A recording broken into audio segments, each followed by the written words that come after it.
idea.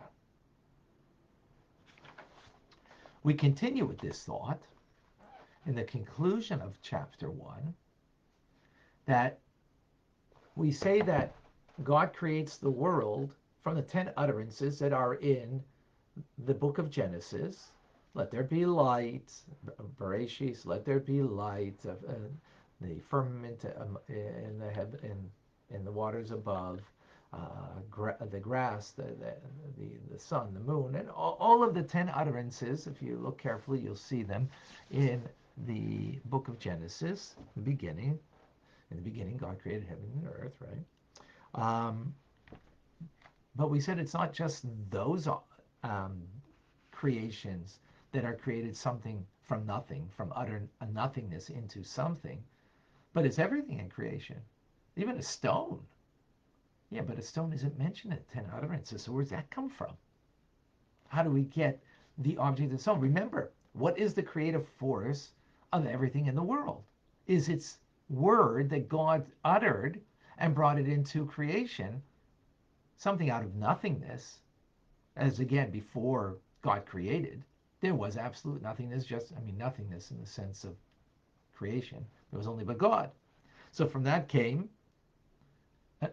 these creations. But a stone, Evan, as it's called in Hebrew, is not mentioned in 10 utterances, so where does it come from? So Alter explains. If you take all of the letters from the 10 utterances of creation, and if you just make combinations of letters or substitutions of letters, then what you're going to get is a new variance of letters that make up a word. Then now that becomes the creative word of that particular object. So that sounds very what's the word I'm looking for? What letters do you substitute? What letters do you make combinations with? So Alter explains that there are various letters that have relationships between them, like an ayin and a ches, because they're both guttural. Ayin and ches, they're guttural. Mem and pei, they're both using the lips to say those letters. A aleph and a hey can be substituted for each other because they have a relationship between them. So really what comes out is like this. There are 22 Hebrew letters in the alphabet, and each letter with another letter, which by the way, the smallest form of a word, like aim, mother, or av, father, are 2 letters. Or if you take father, that's aleph base, put the aleph base together, that makes a word, it becomes a vital force of a created thing. Or you turn it around, it makes another word, base aleph. The point is that you have 22 times 21 different letters, which gives you 462 possibilities. So really what comes out, half of that is, because you have aleph base together, and then you can switch it and do it the other way around. So you have direct and the reverse order. So you have 231 direct and 231 reverse order of letters that come together with another letter that make up and can become a word, or better yet, a word that is a vital force of God's act in creation. So from there, ultimately, you can have an infinite amount of combinations of letters which all created things do come from. Now, this is an amazing idea. We're speaking English right now. And for the word stone in English, right, that is not an absolute word for the word stone, because it could have been used, the word table, to mean stone, and stone could have meant a table. Where does this? It comes from other languages that were humans decided, okay, let's call this that, let's call this, and that. There's nothing that is objectively connected to, or subjectively connected even, to the thing that we're calling it, as opposed to the Hebrew language, the Lashon HaKodesh, God's language. Very interesting. In Genesis, it says about Adam that he called all of the animals by he gave them their names.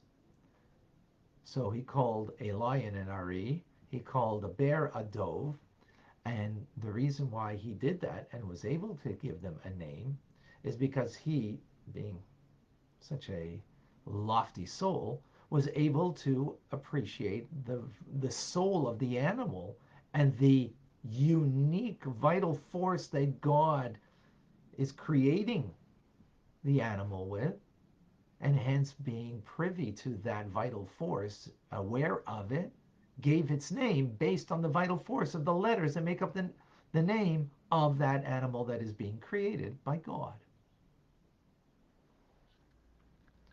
That's a pretty powerful idea. So this is the life force of everything in creation. Now, what is the difference between the 10 utterances of the things in the story of Genesis as opposed to other things? Well, those things are much more lofty creations, the sun and the moon, the stars above, the heavens above. And when we speak about animals, there's not specific animals or specific vegetation. It's the power of vegetation. It is the animal kingdom in general.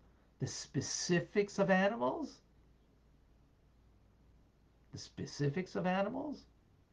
oh, that's not coming from the 10 utterances of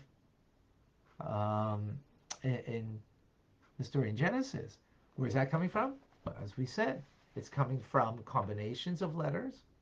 It's coming from substitutions of letters, and so on. That shows on a come down on the vital force, on the contraction of the divine light, that these creations are of a lesser dynamic than the creations of the 10 utterances.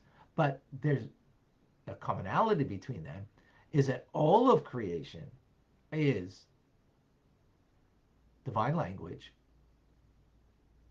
the letters that are the source of its creative existence and the unique quality that it has.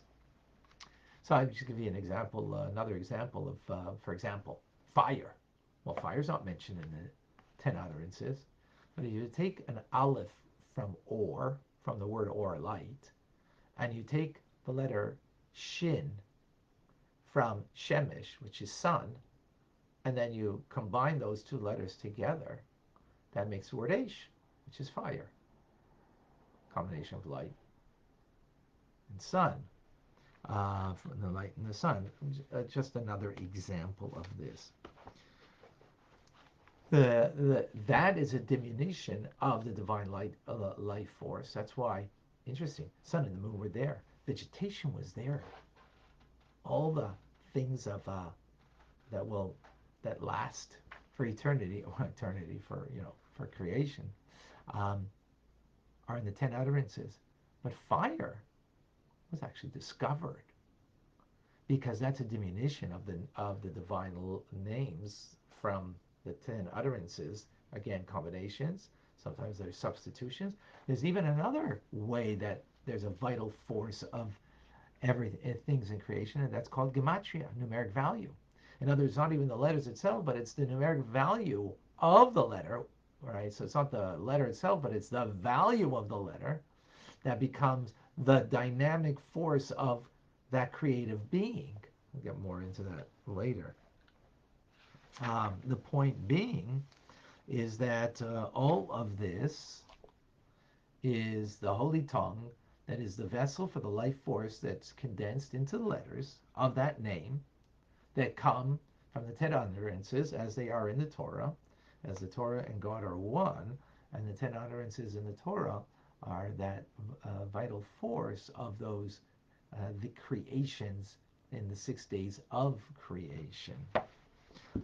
Everything else then is, again, a substitution, a combination, substitution, or a numeric gematria diminution of the divine life force that now is the creative force of what? And what's important over here? It becomes those letters, become the word that are vested, enclosed, whatever term you want to use, invested, enclosed, in the creative being, whether it's a stone, whether it's the sun, whether it's me and you, that brings me into existence. Brings me into existence that I am. And I am with my unique qualities because I am with the letters that are creating me, as opposed to a stone that's creating it. If those letters were to be removed, which God doesn't do that, right? But if God were to remove the letters from that created being, meaning its life force, then it would return. It wouldn't return to energy, because energy is a creation. It wouldn't return to a blob of matter, because blob of matter is a creation already. It's already a creation. Different letters that are creating it, they would return to absolute nothingness, as it was before God began the entire process of creation, before the 6 days of creation. That's a pretty powerful idea here. Very powerful. At this point, I'm going to take questions on Facebook. A reminder, on Instagram, put 2 question marks before you ask a question, so I know that it is indeed a question. We went through a lot over here, and I know now that if you can add that, that would be amazing. This is what we're learning now, a little more philosophical. I actually call this pure physics. This is pure physics of the universe. Understanding this, these next, we just finished chapter 1. The next 11 chapters together, the next month almost, we will be pure physicists, in the sense that we will understand the physics of the universe as it is based on Kabbalistic, mystical, and the Alter Rebbe's teachings. And we will have actually an intellectual understanding of the unity and the oneness of God within creation. We just began with this notion, and we will continue. Give me just one moment, Adi. Let me just make sure I'm over here. Okay, we're going to get to I know now. Davida, I don't see any questions. Let me see, and let me know if there are. Adi. Hi. Good morning. So, I didn't get to hear the first part of the talk. Busy morning. But Sure. what you're saying about us, it sounds to me like what happens, with a golem. Like, you write the name and then you take off the name and it turns into nothingness. But is there a difference then? Because I've heard also that the soul returns to Hashem. Right. What is the difference between that, if there is a difference, or the connection between that and returning to nothingness? Excellent question. Thank you for asking that. Excellent. So, for example, when we go to sleep at night, our soul returns to God and becomes rejuvenated. And hopefully we wake up in the morning, rejuvenated. The soul doesn't return to nothingness. It's returning to its source of life above. But that's not the nothingness before creation. That's still part of the creative process. So it's returning to a higher level in the divine consciousness and the divine revelation. So it goes to a place where God is more revealed, and therefore there's much more of a divine connection of the soul.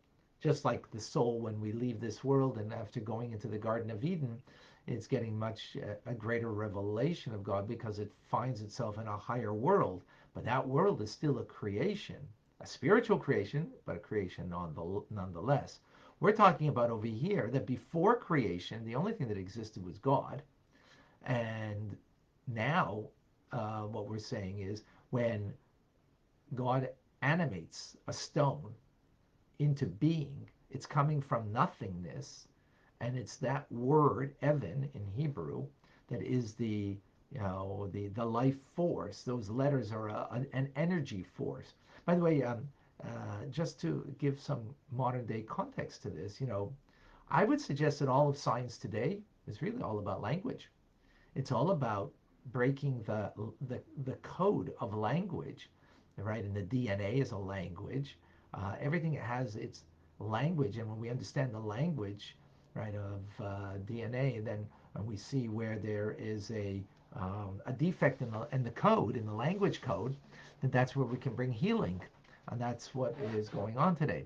Well, that idea ultimately, which is fairly new idea in the last less than 100 years, is the idea that the Alter Rebbe is explaining over here, over 200 years ago, in the spiritual realm, where this emanates from and where this comes from. It comes from God creating the world, as it says in Genesis. It doesn't say He made the world; it says He spoke the world into being, right? Vahi, or let there be light, and Vahirakia betoch hamayim, and so on and so forth. So it's those very letters that are bringing from absolute nothingness the stone, the sun, the galaxies, you and I, into being. And if God were again to take away that creative force within us of the divine letters that make up the words, then we would cease to exist. We would go back the way we were before creation. So that's the notion. So that is different than our soul at the end of the day that gets, goes up to a loftier place within creation to be rejuvenated, or that our soul, after 120 years in this world that we've done, what we're supposed to do over here, and then our time is finished, that our soul is going to another part in the creative dimension. It's a spiritual, not physical, but spiritual is also a creation, and there the soul is, in Gan Eden. Does that explain it, Adi? Yes, I understand. Thank you. You're very welcome. Okay, let me get to some questions over here. I have John Berry. Okay, so give me a moment, folks, so I can find some. So David is asking, if Hashem rests on Shabbos, how is creation still being activated? Oh, excellent. So if God is resting on Shabbos, then what does that mean? So rest, we had this actually recently in a Torah class, in a Torah studies class. Rest doesn't mean that God stops creating, but He stops creating in a concealed manner. Vayechal Elokim, and Elokim stopped. Elokim rested. Elokim is God's name for contraction. Shabbos, the divine light of God, is shining on Shabbos much more than it is during the weekday. So what it means is that the divine name of Elokim, when Elokim is a numeric value of Teva, nature, that way God is vested within nature, that is concealed within nature, is Vayechal Elokim, Vayom Hashvi, and Elokim stopped and finished, meaning the contraction of the divine light of God finished. So He didn't finish. He doesn't create in a hidden manner, but in a revealed manner. Excellent question. Thank you for that. Excellent. I hope everybody got that. John,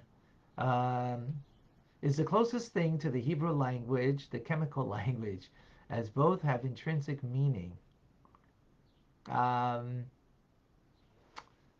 That's the elemental board. Well, it's not the closest thing, because when I was a kid, I think there were 103 elements. I think, and now I think there's, I don't know, 100, closer to 120.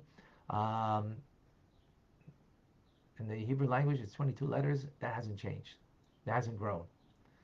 I mean, it reflects it. It reflects it, John, but it's, it's not it. Um, not. I mean, it reflect again, just as the DNA in us, right, is a language. It's reflecting this idea of that God creates the world through speech, through language. And we're gonna, go into the nitty gritty of this so we can really get an understanding of God as creator and what that means, and what, our relationship then to God as creator, and which is going to be very powerful. Davida, I'm missing somebody that asked a question, but I don't see the question marks. I see John and you. Um, oh, do I know anybody that teaches Gematria? Uh, yeah, the Seforno teaches Gematria. The Balaturim teaches Gematria. Those are commentators in the Torah. But to have a class on that offhand, I don't know. No.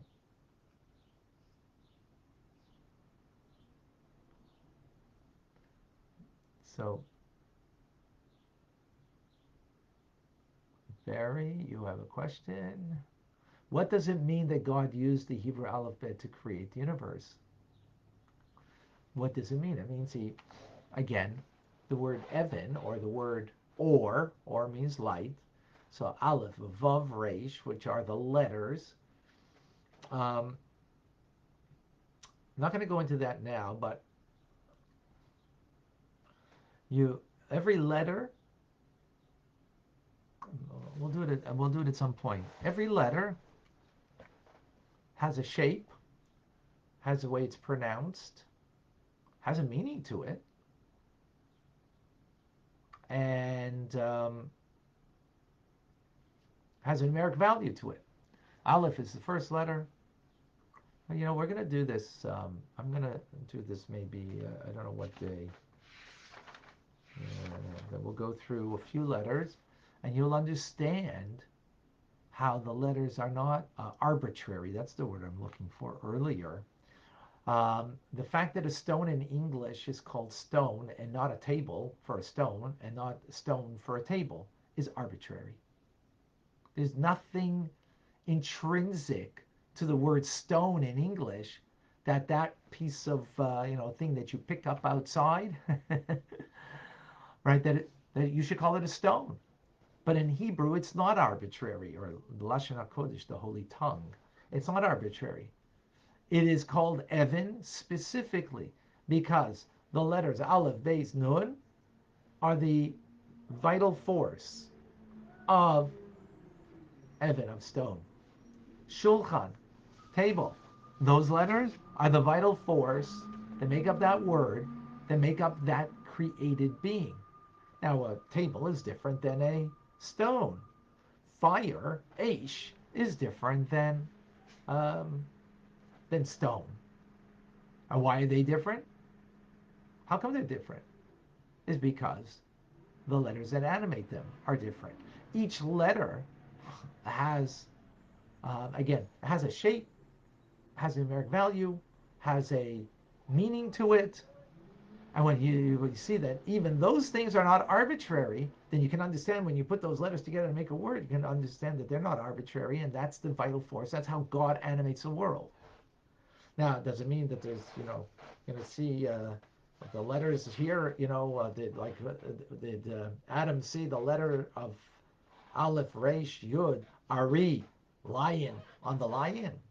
I didn't see actual letters, no, I didn't see that. I don't know what, he just understood that those are the letters. That's the animating force. That's like a metaphor for us to understand. It's God brings into being everything through his word. And through that word is what's animating and giving life to it. We're going to go into the next chapter. We're going to get more clarity about this idea. And as we go along, we'll get more clarity. But the amazing thing, what we're going to get over here, the most important thing we're going to get over here, is an appreciation of koyach hapayil b'nifal, the power of creator within creation, and our connection to God as a result of it. How it's not removed, but it is very close at hand.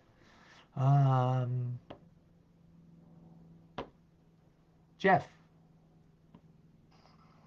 Hello, greetings. Hello, welcome. So, of course, a very simple question, which probably takes a lifetime to understand. But so Shavuot just passed. So when we received Torah, were there letters written there for us to see? And how does that relate to what Adam was able to use to describe the names of animals? Simple, right? I'm not clear what you mean by Shavuos. Well, what are you referring to Shavuos? No, I'm just saying the receiving of the Torah. When the Torah was received, was there a physical receiving that related to understanding the idea of letters and words in the same way that you're talking about, like the shape of the letters, how was it an intrinsic understanding? I don't know if that's too wild a question. So, no. So let me think for a moment. So in the end, what comes out of this, when you think about this, is everything then becomes a communication of God within creation. That God is communicating consistently, constantly in the act of creation. That He is creating, every substance and everything, something from nothing. And we'll see more about the connection and what that means in tomorrow's class. So likewise, any event or any occurrence, and especially if it's a lofty event like God coming on down the mountain and communicating, and that's what He did. He communicated, "Anochi Hashem Elokecha, I'm the Lord your God who took you out of Egypt. There should be no other gods before you." So that was a communication. Again, everything then becomes a divine communication. The difference is, of course, in what manner it kind of reveals itself. So in a stone, it's revealing itself as an inanimate object. In a prophet, it's also divine communication that God is communicating to the prophet in language, in language to the prophet, and to the Jewish people at the foot of Mount Sinai. He also communicated to them in language, in a manner that they had a perception and awareness of, the communication that God says, "I'm the Lord your God who took you out of Egypt, and there should be no other gods before you." So they got that, they imbued that. That divine communication. So that's really what's coming out over here, is just the different forms of communication, ultimately, that God is bringing into creation. Now, the ultimate communication is the very fact that there is something. That's the ultimate that we're saying over here, because the fact that there is a something called a stone, or there's something called a rakia, is by the mere fact that God is communicating and bringing it into creation from utter nothingness into existence and into life. That is so, that takes place in so many different contexts and different ways, but that is powerful. And then again, I just to bring that to modern day science, really all of science today, which wasn't that way 100 years ago, is trying to understand the code of language that is found in, whether it's DNA or whether it's, whatever it might be, in order that we can, bring healing, to the sick and so on and so forth. I don't know if that clarified things, Jeff? Yeah, that's broadening up the idea of code. The code is helpful. Yeah. Wonderful. Okay, we're gonna have more on this. Davida, did I miss somebody's question?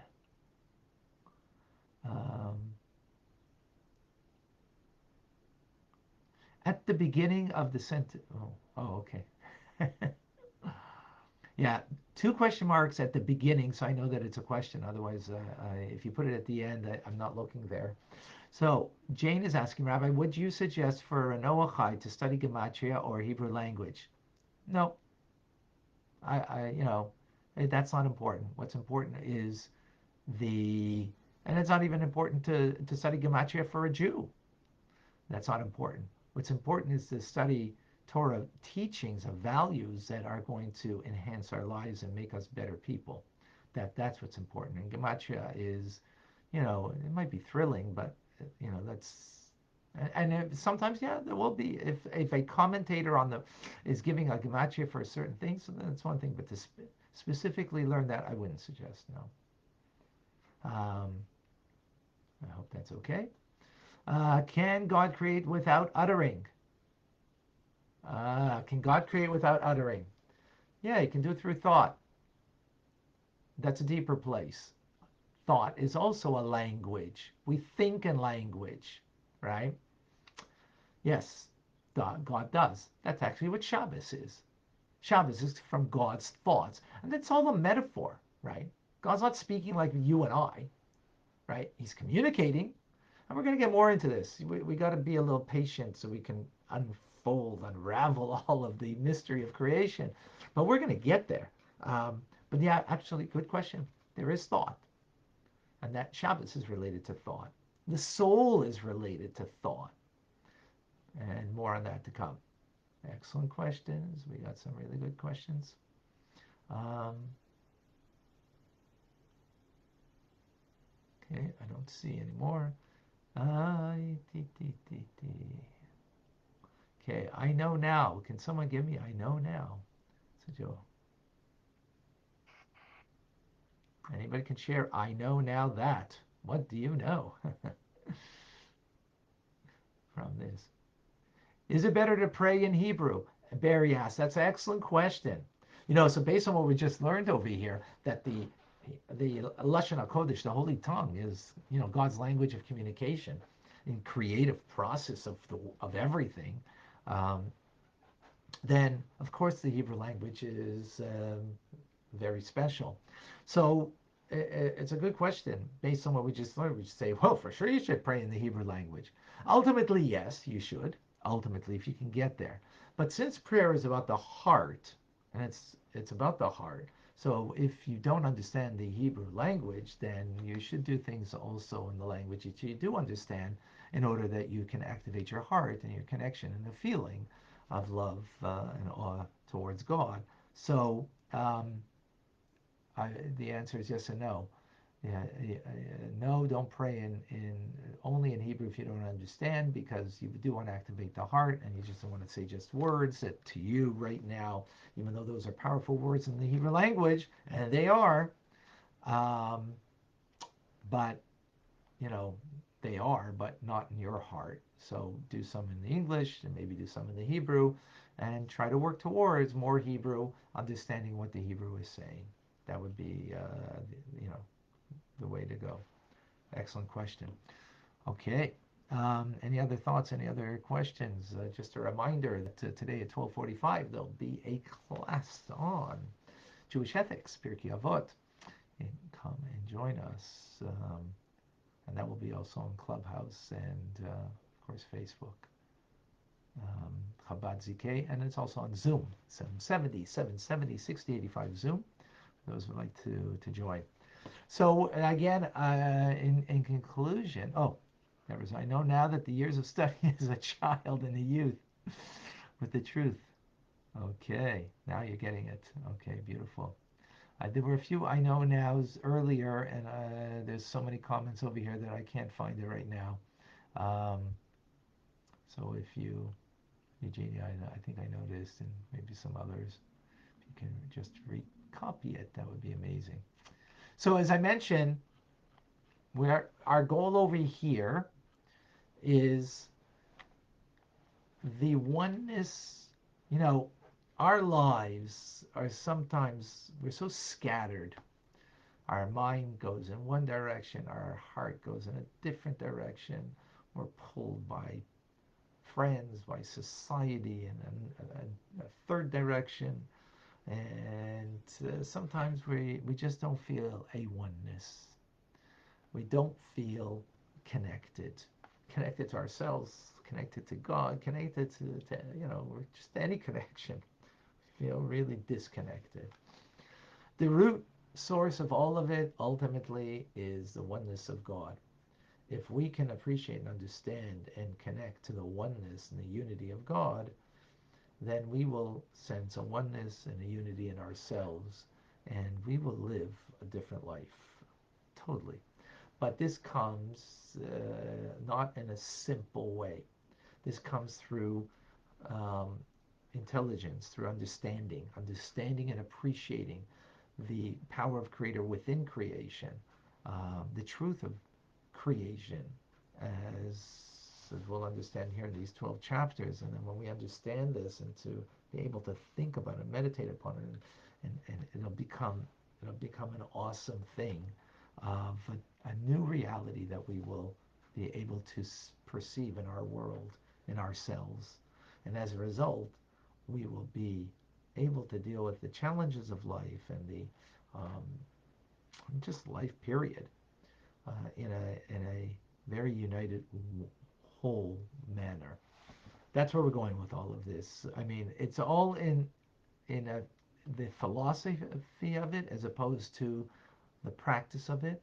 But I'm going to mention some of the practices as we go along, so that we can really appreciate and have this as a meaningful engagement. All right, folks, that's it for today. Tomorrow we continue at 9:30 in the morning, as we do Monday through Friday. Sundays at 10:30. And again, a reminder for those who want to join my yeshiva. It's called myyeshiva.ca, by the way, if you want. And you can get more information, or you can just come on today, 12 o'clock for Rabbi Mendy on the Parsha, 12:45 for myself, which will be Pirkei Avot Jewish Ethics. I'm Rabbi Ronnie Fine, coming to you from Chabad Zurich Kadesh in Montreal, Canada. It's a privilege and a pleasure to share with you the Tanya. It's great to be back after the holiday and to continue day in, day out, learning, growing, and going places in our lives. Thank you. Have a wonderful day.